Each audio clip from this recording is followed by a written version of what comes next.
we welcome Planned Parenthood on at this time. Brother Dennis, good morning. Good morning. Good Happy morning. Father's Day. Good morning. Happy Father's Day to you. Same to you, sir. Good morning. Miss Diane Smith, welcome. Good morning. And thank you. I look forward to your presentation. Share with our audience just a little bit about what you will be sharing with us this morning. Okay, so just to introduce ourselves, my name is Dennis Barton, and I'm a part of the Adult Role Models program at Planned Parenthood of Greater New York. We're a peer program that offers a series of 4 workshops, now virtually, for parents. And the Adult Role Models program was founded in about 1998, and it's been in existence ever since. We share programs, Workshops. Workshops. Thank you, Diane. We share workshops on topics of sexuality. Our workshops deal with how to talk to your children about the facts of life, childhood sexual development, and opening lines of communication with your children. Our 4th workshop is parental monitoring. It takes more than talk. So these are some of the workshops that we offer. If we can pull up our PowerPoint, do we have it in the background? I do believe Kimberly has that for you. Just give us a second. Okay. While we load that, and just while we're doing that, if you don't mind me asking, can you just give us a little bit of an overview about what we're about to see, so that we can have our audience ready for what we're about to talk about. Okay, so I gave you pretty much the beginning of it, the history of the ARM program, and some of some of what the ARM program is. We're going to give you a short presentation on sexuality and a very short video of the 4 steps, and then we'll invite you to see where you can get more information on our parents' website, and that'll pretty much be it. Thank you, and we are ready to go. Okay, so Kimberly, if you can hit that next slide for me. Okay, so here you'll see both Diane and I have our contact information. If at the end of the presentation anybody has any questions or you would like to possibly book a workshop, a virtual workshop, you can contact us and we will forward that to our program coordinator, Ms. Alexandra Serta. Next slide, please. Okay, so Diane, so we like to ask the question, what is sexuality in our workshops? For many of us, sexuality can mean different things. It can mean different things, and what you see before us is our sexuality wheel.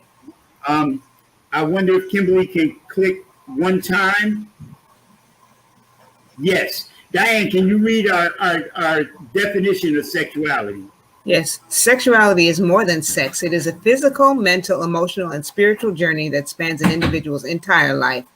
Each item in this wheel is a part of sexuality. As you can see, there are numerous items in this wheel.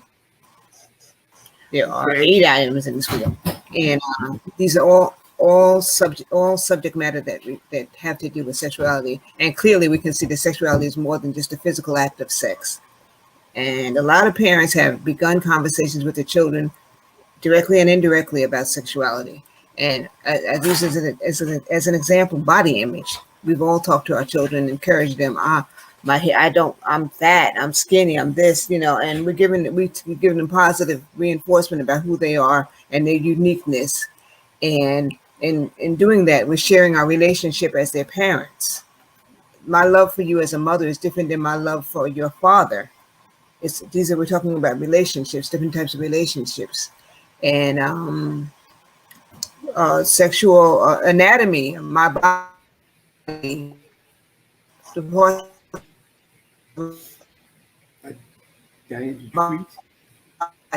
And we can't emphasize enough that when we're teaching our children, we need, the family name, so that if anything ever happened to them, if they had to express it, they were inappropriately touched, the people on the outside world would know what part of the body they're talking about. Penis, vagina, vulva. Those are names we should share with our children accurately. Thanks. Okay, Dennis, I'm going to throw it back to you. Thanks. Can you hit that next? In our workshops, we ask, parents often have problems answering questions. So we have what we call our 4 steps to answering a child's questions. And I'm wondering if Kimberly can click on that link and see if we can load that video. It's a very short video.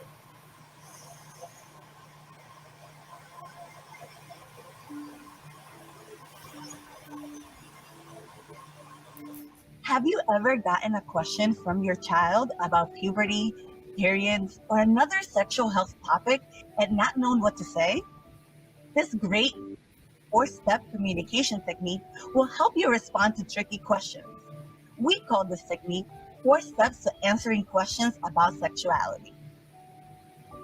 Okay, step 1, normalize and validate. When your child asks you a question, the first step is to normalize and validate their question. For example, you can say, "That's a really good question," or "A lot of people ask that question." This step helps reassure your child that their question is normal. Step 2 is to ask for more information. You might say, "What makes you ask this question today?"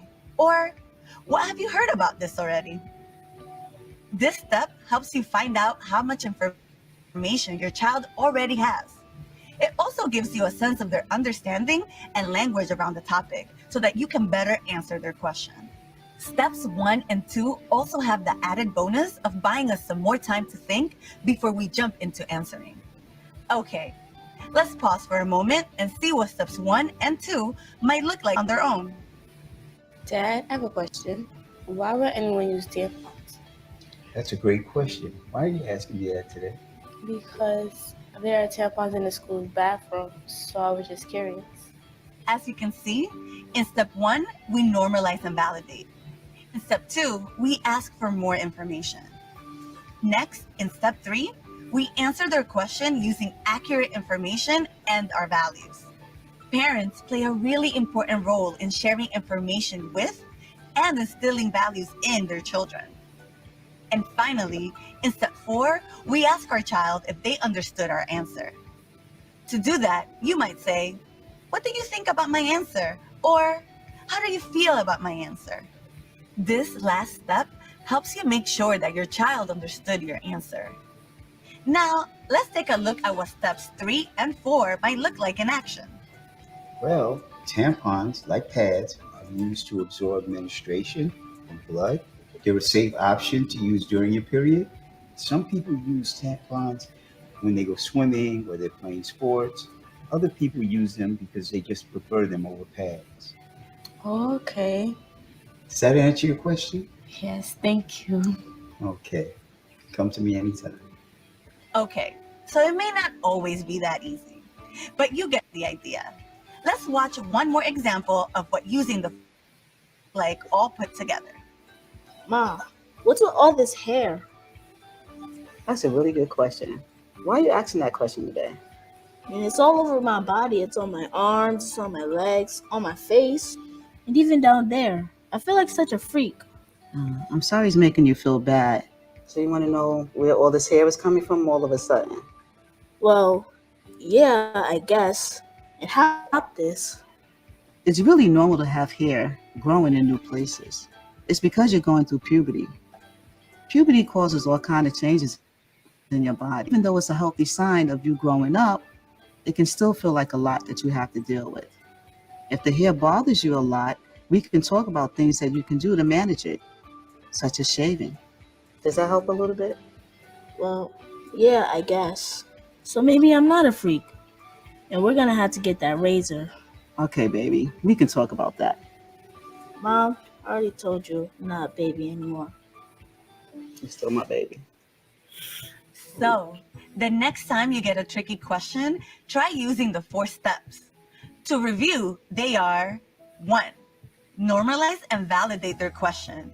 Say something like, That's a great question.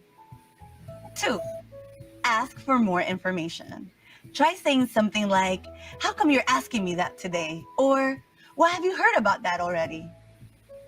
3, answer their question with accurate information and with your values.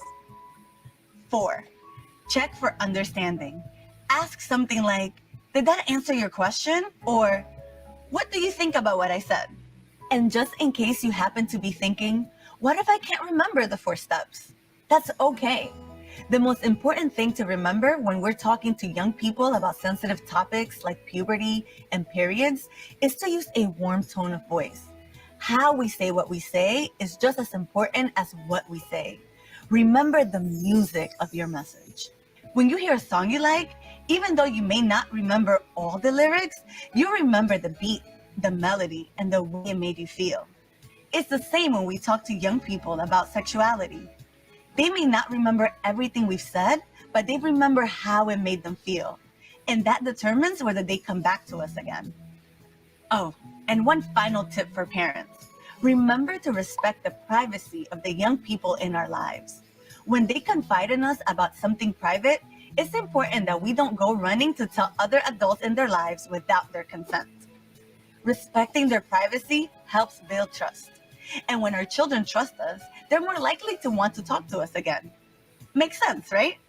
Well, that concludes our video for today. We hope that you learned something new, and we wish you the best as you continue talking with your children about their sexual health. You've got this.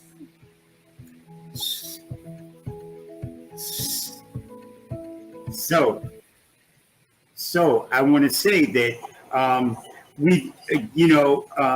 both Diane and I are parents, right? I have 3 daughters, 5 granddaughters, and 2 great-granddaughters. And Diane has children of her own.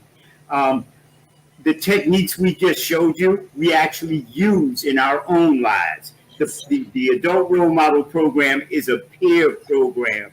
It's parents sharing with other parents.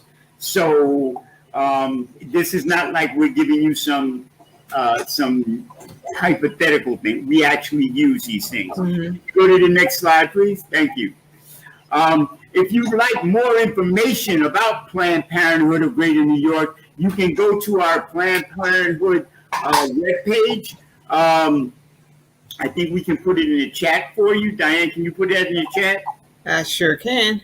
Okay, and you will find out more information about Planned Parenthood and its many programs. And you can also review that video that you just saw. You can review that video that you just saw and many more. So, Diane, you put it in the chat? No, not yet, Dennis. Give me a minute. Okay. So, next slide, please. So while Diane is doing that, we want to thank you, everyone that joined us on this call. We want to thank you for your time, and we hope that we've given you something to consider and something to think about.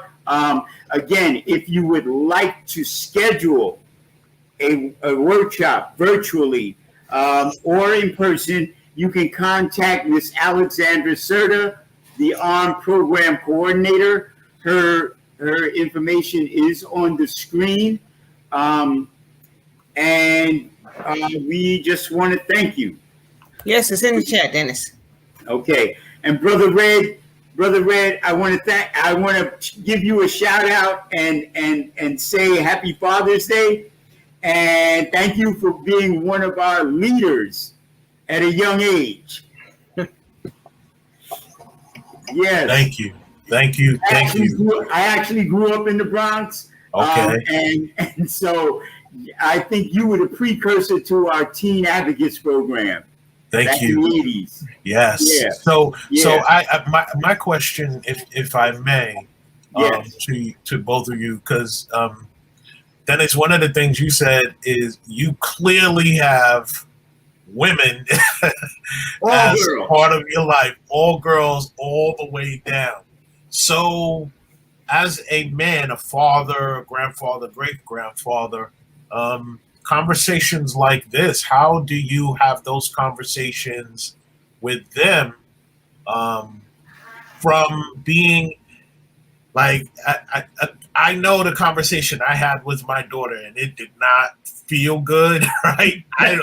I'm going to ask her, she's 29 now, how did it sound to her?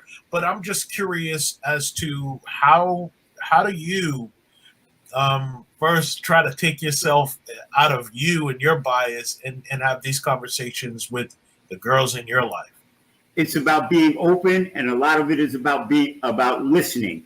And my friend Diane here always reminds us that silent and listen have the same letters. There is a myriad of techniques that we use, but in my case, I have daughters that range in age from 49 down to great-granddaughters who are like 2 and about to be born. The greatest thrill in my life is that when, you know, my daughters or granddaughters, they have a question, whether it be about sexuality or anything, they hop on the phone. Hey, Grandpa, I have a question for you. Let's have a conversation here. And Wow. that is the greatest joy. Like you said, I have to take myself out of myself, right? I have to take my own biases out of that. I listen to them because children, no matter what age, they have their own views and concerns. And in order for you to know that, you have to listen to what they say. Exactly. That's part of my mantra of meeting young people where they are. Not having them come to where we are, because they don't have our lived experience, right? So exactly, we have to go to where they are. Diane, how about for you? I know Dennis said you had children. Do you have boys, girls, both? I have both. I have a son and a daughter. So and how was that conversation different, or was it the same? Like you said, it was scary, but the blessing for me was I had just started this work with Planned Parenthood. So I was able to use the skills that I got from Planned Parenthood. And my husband, he co-signed along with me. So it wasn't that the woman had to talk with the girl and the father had the son talk with the son. Right. When they came to us, whoever was available, we talked to them. And we were honest, we were true and whatever. And piggybacking on something that Dennis said, I lost my thought. Oh, God help me. I done lost my thought. What I want to say is remind them that boys and girls both need the same information because they both need the same information. Mm-hmm. It's no problem telling my girls about how a boy's anatomy might work. Mm-hmm. Yeah, they understand that. Yeah. My piggyback thought was to all parents, when your children come to you for this information, that's when you should start rejoicing, because they're coming to you because they know they can trust you. Yes. And you want to keep that ball in the air, keep that trust going. It's a lifetime thing. That's right. From birth to death. Because we all in our lives have been witness to it being this information being given in the wrong way. All of us have been witness to that. No matter whether we're talking about a boy or a girl, we have all been witness to the wrong information being given in the wrong way, and what the results are of that. So I just want to say, especially great minds think alike. Yeah, computer in the pocket that walks with one of these is susceptible to the wrong information. And what Diane and I both want to remind the parents is that when your children come to you with questions, sometimes those questions are going to be answered based on facts. The sky is blue. That's a fact. You know, babies are born, babies are carried in the mother's uterus. That's a fact. Right. Mom, when can I start dating? That's a values question. Yes. That's a question that each individual parent is going to answer on their values. Right? And we encourage parents to let their children know what their values are. We're celebrating Blackness today. We're celebrating Juneteenth. Our ancestors that came before, they laid a roadmap for us by giving us values. So when we talk to our children, it's not only about giving them information, but giving them a foundation to stand on. And that's every day. And you know, I've come to learn again as a parent, it's not just what you say, right? It's what you do. right? Say what you do and how you say it. Our children Yeah. are watching us. They're And one last very important thing, our workshops are free. So Thank if you. you want us to come to your schools, your churches, your community-based organizations, just tap into their website and let us know where you want us to go, where you want us to be, and we'll be there. We love doing this work. And we love having you. And again, as an alumni of Planned Parenthood, I love you. Continue doing what you do. Okay. I hope in some way, shape, or form I could come by and just wrap my arms around what it is that each of you are doing, because Planned Parenthood has been serving our community for decades. As long as I know I've been alive, I know who Planned Parenthood and what Planned Parenthood does. So if I can just plug something, go to our website and tap into our Reviving Radical. That's an initiative that started, and it's speaking truth to power. So it's an event where we can start to speak truth to power. And so I would love for everybody to go to that website and just see what we're doing. All right. Well, we have the link in the chat. We thank you. Again, happy Father's Day. Happy Father's Day to the fathers in your lives. We thank you once again. Have an amazing day. Okay. Thank you so much. Thank you so much.